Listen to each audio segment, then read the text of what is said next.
Ever since I was a little kid, I have loved beef jerky. It was my favorite snack then, it's my favorite snack now. When my parents would buy beef jerky for me at the store and bring it home, I just loved it. But since I've learned how to make it myself, I've had just such a great time experimenting with flavors and, as today, experimenting with price points, because I've done beef jerky with really expensive cuts of beef, sort of middle range cuts of beef, but beef right now is really expensive, so I decided I was gonna get the cheapest cut of beef that I could find just at my regular grocery store, take that, and we're gonna turn it into some great jerky. So what I have here is a chuck cross rib roast something. It was $3.99 a pound. It actually has really good marbling on it. It's USDA choice. This is the kind of cut of beef that you would cook slow normally. You would put it in the crock pot or something like that, turn it into pot roast. But beef jerky, jerkifying beef, is the great equalizer. You can take very tender cuts, you can take very tough cuts and turn them into great jerky. And that's what we're gonna do here today. I've got 2 of these. And the first thing I wanna do is I wanna get this thick layer of fat off the outside. Internal fat I'm not worried about. A little bit of this I'm not gonna worry about, but this sort of piece right here, especially, I wanna get rid of. You can kind of slide it right through there and follow along. It's also got some membrane there. And we don't have to be perfect. We don't have to get every last tiny little bit, but we wanna get the majority of it. Still some more over here, and this is a lot of that membrane. We'll lose a little bit of the beef, but not too much. Now, some people like to leave all the fat on, but I like to take it off as much as possible. Fat is one of the first things that will go bad in beef jerky, and even though I don't make this for long-term preservation, I make my beef jerky so it's refrigerated, I still like to get that off of there if it's too much. See, we got a little bit on this side here. Again, we're just gonna go along, follow that fat line.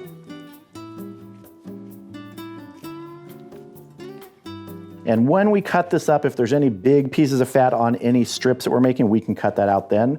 But right now this looks good. Let's get this piece done.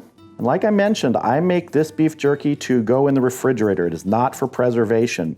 It does not sit out on the shelf. People always ask me, well, how long does it last in the refrigerator? I've only had it last 5 days before it's totally eaten. So beyond that, I don't know.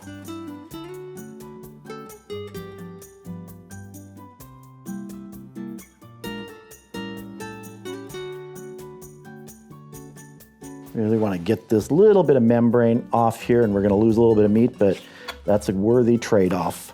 Now, when I make jerky, usually end up with about 40% of the beef.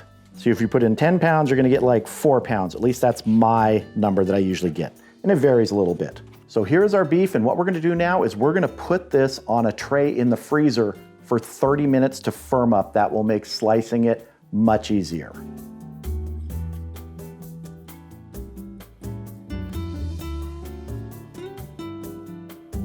As soon as that firms up, we'll get it out here, slice it, and then we'll make our marinade. So here is one of our pieces of our chuck cross rib roast thingy, and it's just firmed up.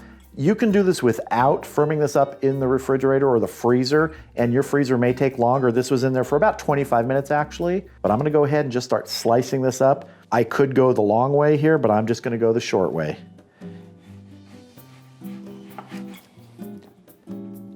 And I'm gonna go for, 1/8 to 1/4 inch thick here. And it doesn't have to be perfect.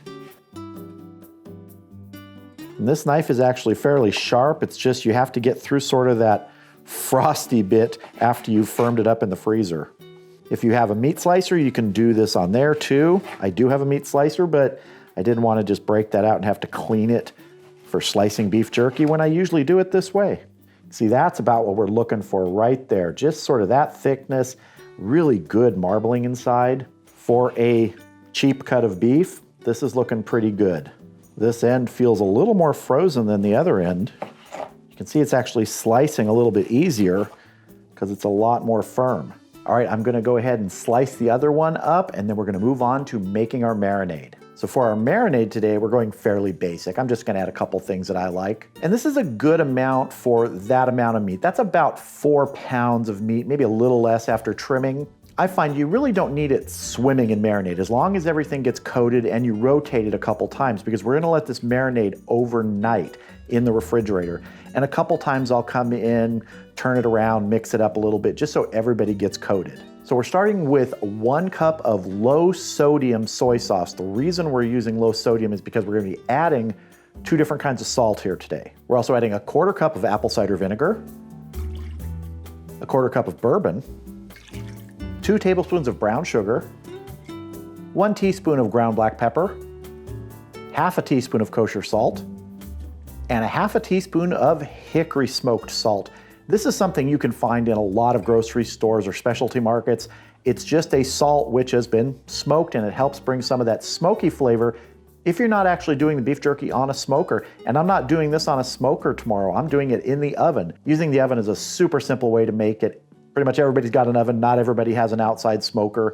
I've done jerky on outside smokers before and it comes out great, and I've done it in the oven and it comes out great. So this is 1/2 teaspoon of hickory smoked salt. Now I just want to mix this up. I'm going to start getting our slices of beef in here. And we're just going to get down here and move everybody around. If I wanted to, I could put this in some Ziploc bags, but this is going to be fine in this bowl. Like I said, I will move this around 2 or 3 times before it goes in the oven tomorrow. So I'm gonna cover this. It's gonna go in the refrigerator overnight. And like I said, I'll mix it up a few times. And then tomorrow, we're gonna get this in the oven at a low temperature. It'll probably take 4 to 6 hours, and we'll end up with some terrific jerky that we made from cheap beef. Well, our cheap beef pieces that we're turning into some great jerky have been marinating overnight, about 14 hours total time. I moved them around twice, just to make sure everybody was getting a good amount of that marinade. Now we're gonna get them on this tray, on this rack. I have a backup tray also in case we fill this up. A lot of times I will take the beef pieces and pat them dry before I put them on here. That just helps speed with the drying process in the oven, but I'm not gonna do that today. You can also do it and just leave it on there. It might take a little bit longer, but it gives that marinade a little bit more of a chance to set on the surface. A little bit more flavor sometimes. I'm gonna be doing this at 160 degrees in my oven today. Now, some ovens will not go that low. Some I've seen are 170 or 175. I've done it at 170 on my smoker outside before, no problem. So if you have to go 170 or 175, it may just move a little more quickly. You just gotta watch it. So it usually takes 4 to 6 hours to get to the doneness that I like. I like a little bit of moisture left in there. And as I said, this is not shelf stable. You can't leave this sitting out on the counter the way I make it. That's a different process. Mine goes into the refrigerator. I just grab a piece out whenever I want a snack, and it's usually gone within a few days. So I don't know how long it lasts beyond like 3, 4, or 5 days because it's gone by then. But I sure do love it this way, but you got to make it the way you like it and follow the process that's going to work for how you want to preserve it. So let's go ahead and get it racked up and get it in the oven.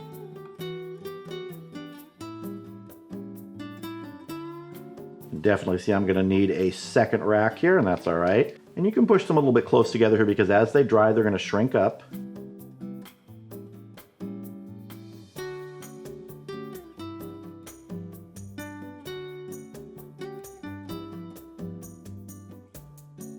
All right, this rack is ready. I'm going to get the rest on another rack, and then I'm going to put these in the oven. As I mentioned, it's probably going to take 4 to 6 hours to get to the doneness I like. We'll check them after 2 hours and just take a look, see how they're doing.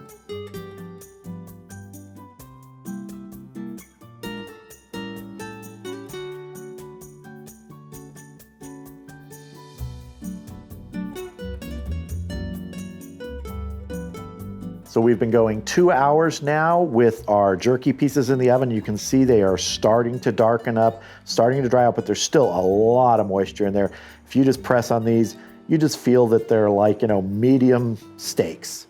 So these clearly have more to go. Like I said, it generally takes somewhere between 4 and 6 hours for these to get to the doneness that I like. And remember I said you can turn them over if you want, but if you turn this over right now, you'll see this side is very different.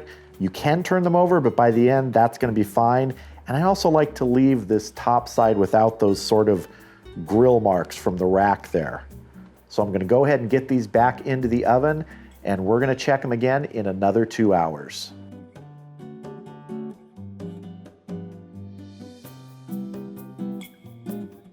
Well, here we are at the 4-hour mark, and as you can see, the jerky is really starting to get that darker color. Let's take a look at one of these pieces here and see how we're doing.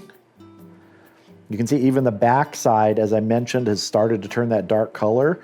And I can tell this piece really does need a little bit more time for my liking. So after having done this a number of times, I'm thinking this is gonna take about another hour to 2 hours.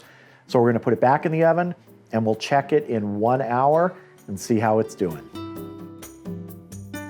All right, we're just at 5 hours now. Let's check this jerky. This is what I am talking about. This is looking terrific here. I am liking that. So what I'm gonna do is I'm gonna let these cool for about 15 or 20 minutes before I have a taste. But looking at these right now, I can tell you these are gonna taste amazing.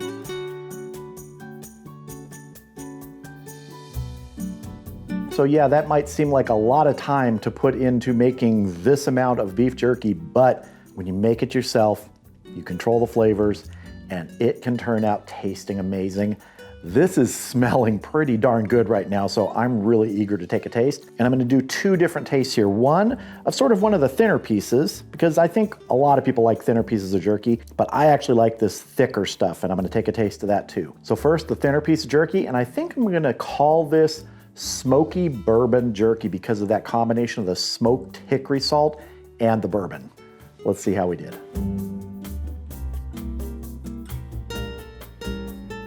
I've used that marinade I made before, and I have to tell you, I think that's my top favorite jerky marinade.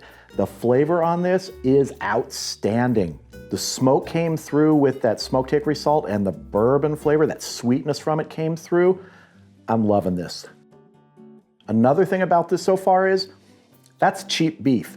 Now, $3.99 a pound isn't necessarily the cheapest I've paid for beef, but at this time, that was the lowest price cut that I could get in my supermarket. A lot of times that cut in normal times, I would find for $1.99 a pound. So for $1.99 a pound, if you're paying that and you're being able to make this much jerky the way you want it, that's a fantastic price, because what you would pay for pre-made jerky like this, I mean, easily $10 a pound, so this is a really good bargain. And now on to one of the thicker pieces. Let's see. Same great flavor as the thinner piece, really good pull on it, and that's one of the things I've always loved about beef jerky, is that idea that you grab onto it with your teeth and you tug and you rip it. There's just something about eating it that way. It just feels fun. It reminds me of being a kid and getting jerky, but honestly, this taste surpasses any jerky I had when I was a kid.